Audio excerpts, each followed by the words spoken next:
سنو صدیق کا خادم مجھے ہر آن رہنا ہے، سنو صدیق کا خادم مجھے ہر آن رہنا ہے، اسی برکت سے سینے میں میرے ایمان رہنا ہے، مجھے اجداد کے نقش قدم اور قول پیارے ہیں، مجھے اجداد کے نقش قدم اور قول پیارے ہیں، مجھے بھی حرمت صدیق پہ قربان رہنا ہے، اسی برکت سے سینے میں میرے ایمان رہنا ہے۔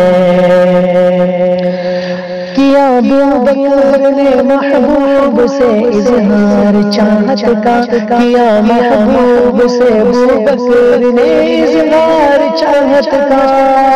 خبر بھی تھی کہ سر پہ ظلم کا طوفان رہنا ہے، خبر بھی تھی کہ سر پہ ظلم کا طوفان رہنا ہے، سنو صدیق کا خادم مجھے ہر آن رہنا ہے، اسی برکت سے سینے میں میرے ایمان رہنا ہے۔